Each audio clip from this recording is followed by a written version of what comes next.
تمام شرکا کو یہ بات معلوم ہے کہ گروپ میں یہ باقاعدہ بحث شروع ہونے سے پہلے آفتاب صاحب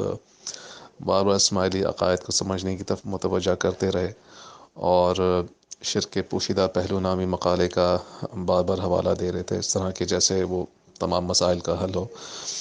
ان کی بات مان کر ہم نے ایک بار نہیں بلکہ 3 4 دفعہ وہ مقالہ بھی پڑھ لیا، اور اس کے بعد ہم نے جو گروپ میں باقاعدہ گفتگو کا انداز اختیار کیا، تو ہم نے کہا کہ آفتاب صاحب کے جو شرک کے پوشیدہ پہلو نامی مقالہ ہے اس پر ہم گفتگو کرنا چاہیں گے۔ تو آفتاب صاحب نے کہا کہ اس پر نہیں بلکہ ایک نئی ترتیب پر گفتگو شروع ہوگی۔ ہم نے اس وقت کہا تھا کہ اس لسٹ میں بہت سی باتیں ایسی ہیں جو سب کی مسلمات میں سے ہیں، اس لیے ان کو چھوڑ کر جو موضوعات تسلیم شدہ نہیں ہیں ان پر گفتگو کرنی چاہیے، لیکن آفتاب صاحب نے اصرار کیا کہ اگر اسماعیلی عقائد کو سمجھنا ہے تو جو ترتیب ہم بہتر سمجھتے ہیں اس کے مطابق چلنا ہوگا۔ آفتاب صاحب کی اس بات کو بھی ہم نے قبول کر لیا، اور جو ترتیب انہوں نے رکھی اس کے مطابق گفتگو شروع کرنے پر ہم لوگ راضی ہو گئے، اور پہلے دن سے بات طے کر لی کہ ہم اسماعیلی نقطہ نظر کو سمجھنا چاہتے ہیں، اور یہ بات بھی پہلے دن سے طے تھی کہ ایک لیکچر ہوگا، اس کے جو حصے بھی ہمیں سمجھ نہیں آئیں گے ان حصوں پر ہم آفتاب صاحب سے سوال کریں گے، آفتاب صاحب جواب دے کر اس کی وضاحت کریں گے، اور پھر ہم آگے بڑھیں گے۔ اس کے بعد آفتاب صاحب نے اپنا پہلا لیکچر اپلوڈ کیا، ہم نے اس کو بھی 3 4 مرتبہ سنا۔ اس کے فوری بعد بتا دیا تھا کہ اس لیکچر کے بہت سے مواقع قابل وضاحت ہیں، ہم ان میں سے صرف 3 سوال ابھی سامنے رکھتے ہیں، جب آفتاب صاحب ان 3 کے جواب دے دیں گے تو ہم باقی سوالات کو بھی 3 4 کر کے سامنے رکھتے جائیں گے، اور جب ان سوالات کی وضاحت ہو جائے گی تو ہم دوسرے لیکچر کی طرف جائیں گے۔ یہ بات طے ہوئی تھی، اور اس پر کوئی اختلاف تھا تو آفتاب صاحب اس وقت کہہ دیتے کہ میں صرف لیکچر اپلوڈ کروں گا اور اس پر ہونے والے سوالات کے جواب نہیں دوں گا۔ اس وقت تو آفتاب صاحب نے خاموشی سے اس بات کو قبول کر لیا تھا، چنانچہ ہم نے پہلے لیکچر پر 3 سوالات کے ٹو دا پوائنٹ جواب مانگے۔ آفتاب صاحب نے ان کے جواب میں 20 سے 25 منٹ کی ریکارڈنگ بھیجی، اور گویا کہ پورا لیکچر آلموسٹ دوبارہ بھیج دیا، لیکن ہمیں سوالات کے جواب واضح نہیں ہوئے تھے۔ اب ہونا تو یہ چاہیے تھا کہ ہم آفتاب صاحب سے کہتے کہ آپ ان جوابات سے وضاحت مکمل نہیں ہوئی، اس لیے ٹو دا پوائنٹ جواب دے دیں، لیکن ہم نے جناب کے ادب کو ملحوظ خاطر رکھتے ہوئے ان سوالات پر اصرار نہیں کیا، بلکہ ان میں سے جتنی بھی باتیں واضح ہو گئیں اس کو خلاصے کی صورت میں ہم نے لکھ دیا تھا، اور سوال کے جو حصے واضح نہیں ہو رہے تھے ان پر مزید سوال اٹھا کر آفتاب صاحب سے وضاحت چاہی تھی۔ میں بات بتاتا چلوں کہ آفتاب صاحب بڑے سمجھدار اور فاضل ہیں۔ اس گروپ میں اس وقت سب سے زیادہ اہمیت انہی کو دی جا رہی ہے، ان کی کہی ہوئی ایک ایک بات کو ہم نے اپنی مصروفیات چھوڑ کر سنا اور ان کی باتوں کو سمجھنے کی کوشش کی۔ اس گروپ میں اور دیگر گروپس میں موجود سینکڑوں لوگ ہیں جو ان کی باتوں کو سن رہے ہیں، اگر ان سب لوگوں کے وقت کو جمع کیا جائے تو اندازہ ہوگا کہ کتنا وقت آفتاب صاحب کی بات کو سمجھنے کے لیے دیا جا رہا ہے، اور بہت مثبت اور اچھی اور علمی فضا ہے، کوئی بھی ادبی اور کوئی منفی رویہ برتا نہیں جا رہا۔ اس صورت میں آفتاب صاحب کا بطور معلم حق تھا کہ ان کے لیکچر کے قابل وضاحت مواقع کی وضاحت کر کے ہم آگے بڑھتے جائیں۔ ہم سب لوگ سکولز، کالجز اور یونیورسٹیز میں پڑھ چکے ہیں یا بھی پڑھ رہے ہیں۔ آپ سب انصاف سے بتائیں کہ جو معلم ایک لیکچر دیتا ہے، اس کی کلاس میں کچھ اسٹوڈنٹس کو اس کے لیکچر کے کچھ حصے سمجھ نہیں آتے تو وہ اسے وضاحت مانگتے ہیں یا نہیں مانگتے، سوال کرتے یا نہیں کرتے، اور اچھے معلم کا حق بھی یہی ہوتا ہے کہ جب تک سب حصے سمجھ نہ آ جائیں اور جن اسٹوڈنٹس کو اس کے لیکچر سے ذہنی الجھن ہوئی ہے وہ کلیئر نہ ہو جائے تو وہ آگے نہیں بڑھتا۔ لیکن یہ کیا طرز ہوا کہ ابھی پہلا لیکچر مکمل نہیں ہوا، اسماعیلی عقائد پر آپ ہی کی دی ہوئی ترتیب پر، آپ ہی کے بتائے ہوئے معیارات پر آپ کی ہی گفتگو کو رکھا گیا ہے۔ اس پر ابھی بحث شروع نہیں ہوئی، ابھی تو پہلے لیکچر پر صرف ہم نے کچھ سوال اٹھائے تاکہ ان حوالوں سے اسماعیلی موقف واضح ہو جائے۔ اس کے واضح ہونے کے بعد اس پر بحث شروع کی جائے گی۔ اس پر بھی ہم نے کچھ دلائل دیے تھے، لیکن یہ کیا ہوا کہ کہ آفتاب صاحب اپنے پہلے لیکچر پر آنے والے پہلے 3 سوالات پر ہی اسماعیلی نقطہ نظر واضح نہیں کر پا رہے، اس پر ٹو دا پوائنٹ جواب ہی نہیں دیا جا رہا، اور ان سوالات سے جان چھڑانے کے لیے دوسرا لیکچر اپلوڈ کر دیا گیا ہے۔ اب اب اس طرز کو ہم کیا نام دیں؟ کیا کیا ہم بس یہی سمجھ لیں کہ آفتاب صاحب جو پہلے اسماعیلی عقائد سمجھانے پر اصرار کر رہے تھے، اب وہ سمجھانا نہیں چاہ رہے، بس اپنے لیکچر سنانا چاہ رہے ہیں، چاہے وہ کسی کو سمجھ آئیں یا نہ آئیں؟ کیا بس ہم سنتے جائیں، جو مواقع سمجھ نہ آئیں ان پر سوالات نہ اٹھائیں؟ لیکچرز پر اٹھانے والے سوال جو ہیں وہ اسے کلیئر جواب نہیں دیے جائیں گے؟ کیا اسماعیلی عقائد پر بحث اور مد مقابل دلائل نہیں سنے جائیں گے؟ ابھی تو ابتدا ہی تھی، یہیں ہمارے سوالات کا گلا جب گھونٹ دیا گیا، تو اگلے لیکچر کو ہم کیا سنیں جب پہلے لیکچر پر ہی ہمیں مطمئن نہیں کیا گیا اور اس سے متعلق جو ہمارے کانسیپٹس ہیں وہ واضح نہیں کیے گئے، تو ہم اگلے لیکچر سے کیسے مطمئن ہو سکیں گے؟ تو ہم نے تو اس کو اسمالزم پر ڈسکشن کا فورم قرار دیا تھا، جب سوالات کے جواب ہی نہیں آئیں گے تو ڈسکشن تو نہیں ہو سکے گی اس بات پر۔ بسم اللہ الرحمن الرحیم۔ گروپ کے تمام ممبرز کو السلام علیکم۔ ہم جناب اکبر خواجہ صاحب کے مشکور ہیں کہ ہمارے جوابات کا بہت ہی طویل رسپانس دیا۔ ہم رسول کریم صلی اللہ علیہ وآلہ وسلم کی اس مبارک حدیث سے بات کا آغاز کریں گے کہ انما الاعمال بالنیات، بے شک اعمال کا دار و مدار نیتوں پر ہے۔ بس اگر ہم سب کی نیت یقیناً تفرقہ بازی نہیں ہے تو حضور پاک صلی اللہ علیہ وسلم کی یہ مبارک حدیث ہمارے لیے ایک دعا بن جائے گی اور ہمارے اس کام میں برکت نصیب ہوگی۔ میں چاہوں گا کہ ایک دفعہ پھر جناب اکبر خواجہ صاحب کے سوالات کا ایک ایک کر کے جواب دیں تاکہ اس وضاحت کے بعد ہمیں علمی طور پر آگے بڑھنے کا موقع ملے۔ جیسے کہ ہمیں کہا گیا کہ لوگ اپنے قیمتی مصروفیات سے وقت نکال رہے ہیں، اس لیے میں مناسب سمجھوں گا کہ اس بیان میں سے جو سوالات بنتے ہیں ان کا ایک ایک کر کے مختصر جواب دوں تاکہ لوگوں کا وقت بھی ضائع نہ ہو اور یہ علمی کام بھی آگے بڑھتا رہے۔ البتہ ہمارا یہ خیال ہے کہ کچھ جوابات پہلے ہی مل چکے ہیں، اس لیے جہاں ضرورت ہو پچھلے جوابات کی یاد دہانی کرائیں گے تاکہ آپ کا مزید وقت برباد نہ ہو۔ مگر پھر بھی کوئی علمی سوال بنتا ہے تو مزید وضاحت کے لیے ہم جان و دل سے آپ کی خدمت میں حاضر ہیں۔ تو بات بنیاد سے شروع ہو تو بہتر ہے کہ موضوعات کا انتخاب کیسے ہوا،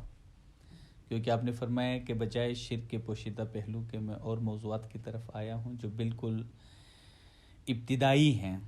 یعنی دوسرے الفاظ میں ان کی چندان ضرورت نہیں تھی۔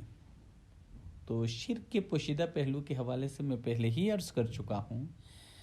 کہ اس باقاعدہ علمی کاوش سے پہلے جو بات اس گروپ میں چل رہی تھی اس مناسبت سے میری گزارش تھی کہ آپ اس کو پڑھیں۔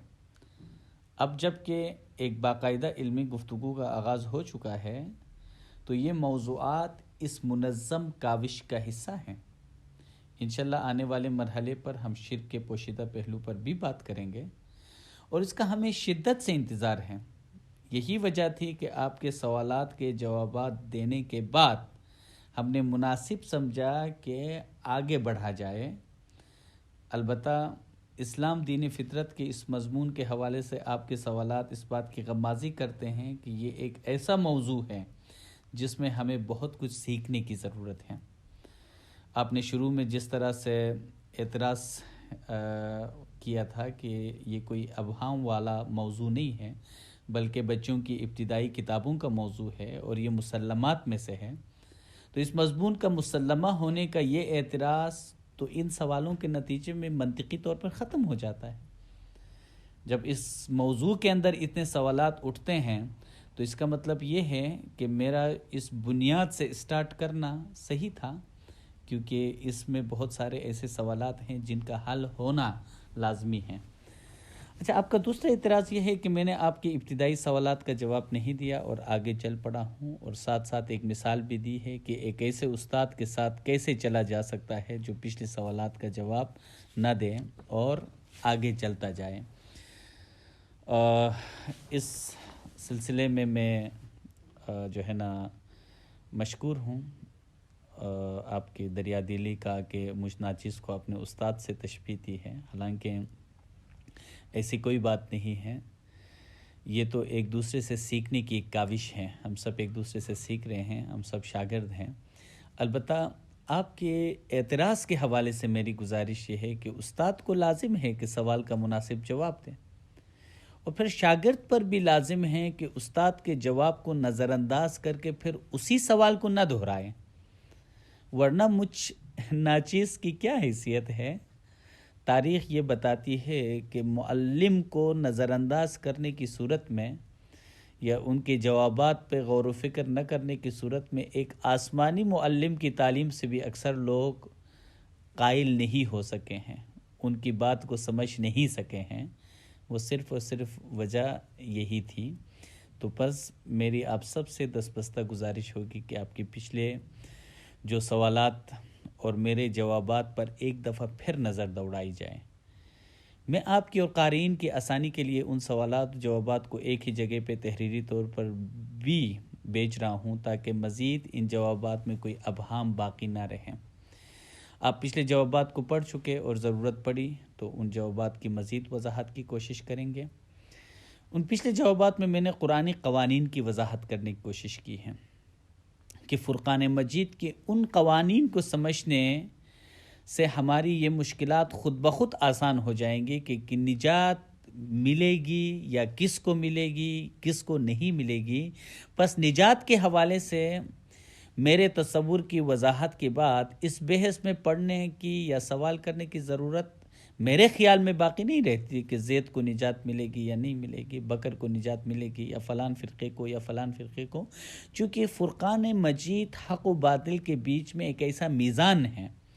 یہ خداوند تعالیٰ کا وہ وعدہ ہے کہ حق کو آخر کار کلی فتح نصیب ہوگی، لہٰذا ہمیں اس میزان پر غور کرنے کی ضرورت ہے تاکہ حق خود بخود آشکار ہو جائے۔ ہم صرف حق کی بات کریں، ہم قرآن کے اندر قوانین کی بات کریں تو ان قوانین کو سامنے رکھتے ہوئے ہر کوئی شخص اپنے آپ کو اس میزان پہ خود تولے، اور اگر کہیں کمی کوتاہی ہے قرآن کے مطابق ہم سب کو چاہیے اپنی اصلاح کریں۔ اگر کہیں پر کوئی ایسی بات ہے کہ جس کی وجہ سے ہم قرآنی اس قانون پہ پورا اترتے ہیں تو ہم سب کو شکر گزار ہونا چاہیے، مگر میری یہ مؤدبانہ گزارش ہوگی کہ ہم خداوندی حکم آپ سورۃ 3 کی آیت نمبر 7 میں دیکھیں کہ مطابق تفرق بازی میں پڑھ کے خدائے عز و جل سے دوری کو دعوت دینے کی بجائے ان قرآنی قوانین پر غور کریں، اور اس سلسلے میں کسی اصلاح کی ضرورت ہے تو آپ ضرور وضاحت کریں کہ اس قرآن کی آیت کی آپ نے یہ جو وضاحت کی اس کی ایک اور وضاحت بھی بنتی ہے، اور یہ وضاحت اس سے زیادہ جو ہے نا مضبوط ہے، اور اس کے لیے کتاب کائنات اور کتاب انفس بھی گواہی دے رہے ہیں۔ اگر ایسی کوئی بات ہے تو آپ اس کی وضاحت کر کے سامنے لائیں کہ اس کی آپ نے جو وضاحت کی یہ اپنی جگہ، لیکن اس کی دوسری وضاحت بھی ہو سکتی ہے، تاکہ جتنے بھی سننے والے ہیں تو وہ دونوں وضاحتوں کو سامنے رکھ کے پھر ہر کوئی شخص اپنے مطابق اس پر عمل کرنے کی کوشش کرے گا۔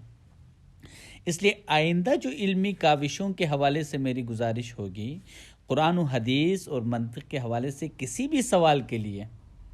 میں جان و دل سے حاضر ہوں،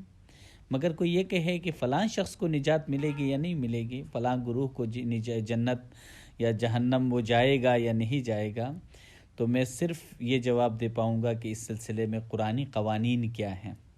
باقی کسی ایسے مسلمانوں میں انتشار ڈالنے والے فتوے کے لیے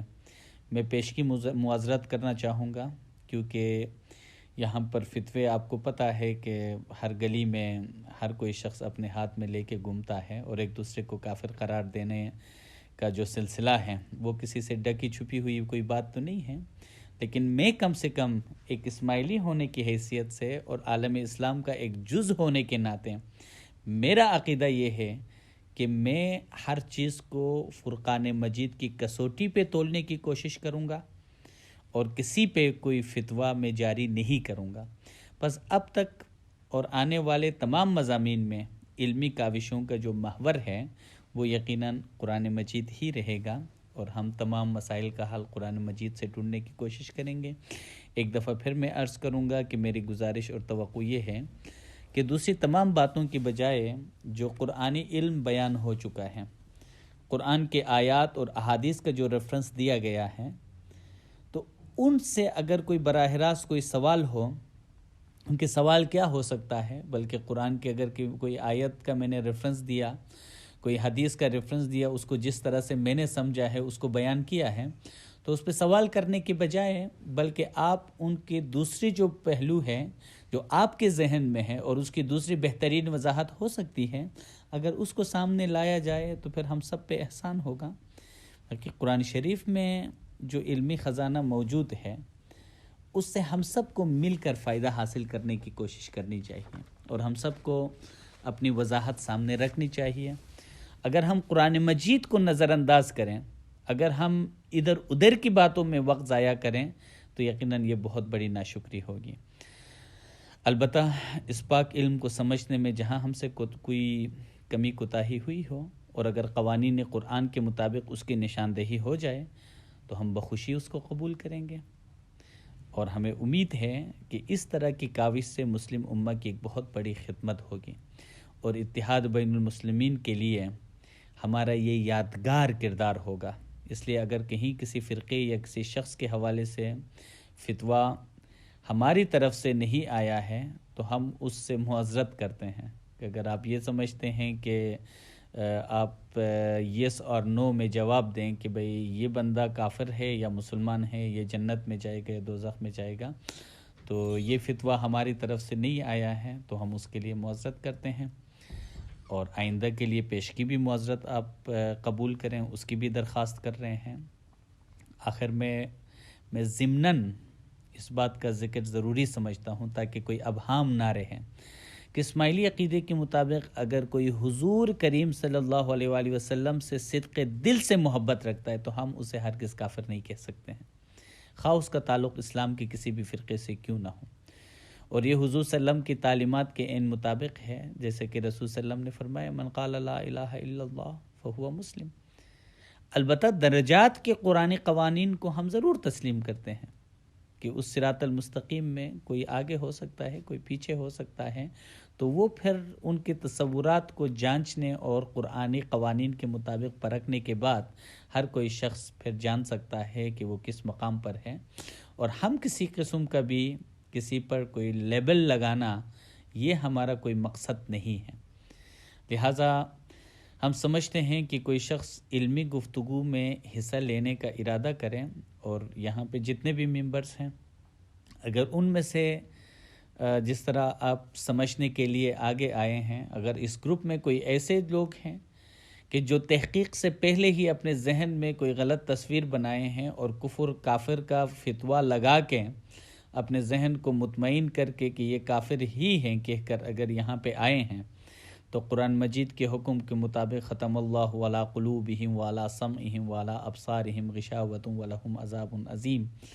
تو ان کے پھر کانوں پہ بھی یقیناً مہر لگے ہوئے ہیں، دلوں پہ بھی جو ہے نا قلف لگے ہوئے ہیں، آنکھوں میں بھی پردے ہیں، تو وہ کسی بھی طرح سے وہ دیکھ نہیں سکتے ہیں اور وہ علم کی باتوں کو نہیں سمجھ سکتے ہیں۔ اگر کسی کے ذہن میں آلریڈی تفرقہ، انتشار، فرقہ بازی، کسی کو کافر گرداننے اور کسی کو نیچا دکھانے، اس طرح کی کوئی بیماری میں اگر کوئی جو ہے نا شخص مبتلا ہے، اگر یہاں پہ اللہ نہ کرے کوئی ایسا شخص ہو، تو پھر ان علمی باتوں سے، جس طرح قرآن میں خداوند تعالیٰ فرماتے ہیں فی قلوبہم مرض، ان کے دل میں مرض ہے، فزادہم اللہ مرضا، اللہ تعالیٰ نے ان کے مرض کو اور بھی بڑھا دیا۔ اگر خدا نہ خواستہ خاکم بدہن، اگر کسی کے دل میں کوئی ایسی بیماری ہے کہ جس سے صرف انتشار، فرقہ بازی اور دوسروں کو نیچے دکھانے کا مقصد ہو اور علم حاصل کرنا ان کا مقصد نہ ہو، تو پھر شاید ان علم کی باتوں سے ان کی اس بیماری میں اضافہ ہو سکتا ہے، مگر مجھے نہیں لگتا ہے کہ علم کی ان باتوں سے ان کو کوئی افاقہ ہو۔ تو لہٰذا ہماری کوشش یہی رہے گی کہ اختلاف رائے اگر علمی درجے میں ہے تو ہم اس کا یقیناً احترام کریں گے، اور علم حاصل کرنے کی اس کوشش کو ہم سب مل کے ایک اچھے ماحول میں، ایک دوستی کے ماحول میں اس کو جاری رکھیں گے. بہت شکر گزاری، اور انشاءاللہ میں مزید کچھ باتیں بھی ہیں، میں پھر آگے وہ باتیں بھی ضرور ساتھ شیئر کروں گا. اچھا، چونکہ یہ میں صرف اور صرف سمجھنے کے لیے کہ اکبر خواجہ صاحب نے جو سوالات کیے تھے اور ان کے میں نے جو جوابات دیے تھے، تو ان کو میں ایک ہی پیج پہ لا کے میں دوبارہ ریٹن فارم میں آپ لوگوں کے ساتھ شیئر کر رہا ہوں. اس کو ذرا دوبارہ دیکھیں، اور ان جوابات کو آپ دوبارہ سننا چاہیں اس کو دوبارہ سن سکتے ہیں. اس کے علاوہ چونکہ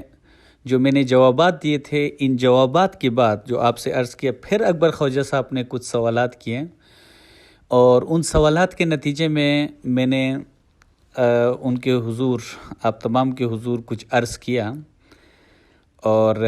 جہاں پہ فتویٰ لگانے کی بات تھی تو میں نے معذرت کی، اور جہاں پہ کوئی علمی بات تھی تو میں نے احادیث پیش کی، اور میں نے عرض کیا کہ ہم نے کبھی بھی دوزخ کے وجود سے انکاری نہیں ہے، لیکن ہم نے عرض کیا تھا کہ ایک مرحلے میں خدا نے فرمایا ہے کہ اس کی رحمت اس کے غضب پہ سبقت لے جائے گی، اور خداوند تعالیٰ نے فرمایا ہے کہ اگر اس کی رحمت کو کوئی کافر بھی دیکھے تو جنت سے مایوس نہ ہو. تو ان احادیث کی روشنی میں ہم نے ایک بات کی تھی، اور جہاں پہ قرآن کی آیت ہو اور احادیث ریفرنس کے طور پر ہو، اگر اس سے کوئی کسی کو اطمینان نہ ملے تو میرے پاس کوئی اور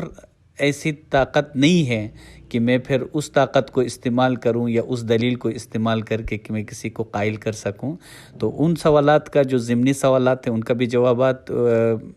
میرے خیال میں مل چکے تھے، ان کو بھی دوبارہ سنا جائے. اور اس کے بعد اگر قانون فطرت کے حوالے سے، جو میں نے پہلے بھی عرض کیا کہ میں تو سوچ رہا تھا کہ چونکہ ہمارے ساتھیوں نے اس کو بہت ابتدائی موضوع قرار دیا تھا تو میں سمجھا کہ اس میں مزید کوئی سوالات نہیں ہوں گے، اس لیے میں آگے بڑھا تھا. لیکن اگر اس فطرت میں، دین اسلام فطرت کے اس موضوع پہ اگر مزید کوئی سوالات ہیں اور علمی سوالات ہیں تو میں جان و دل سے حاضر ہوں، اور ہم سب سے پہلے دوبارہ میں اس موضوع پر آتا ہوں، اسلام دین فطرت پہ. اس کو ایک مرتبہ اچھی طرح سے سمجھیں گے، سمجھانے کی کوشش کریں گے، قرآن سے ریفرنسز دیں گے، اور پھر ہم دوبارہ دوسرے موضوع ہدایت الہیہ کی طرف آئیں گے. تو جو میں نے لیکچر دیا ہدایت الہیہ پہ، اس کو اسی جگہ پہ فی الحال رکھا جائے. جنہوں نے سنا ہے ٹھیک ہے، جب اس موضوع پہ آئیں گے دوبارہ سنیں گے اور دوبارہ اس موضوع پہ بات ہوگی. ابھی ہم فی الحال اسلام دین فطرت میں ہی ہیں.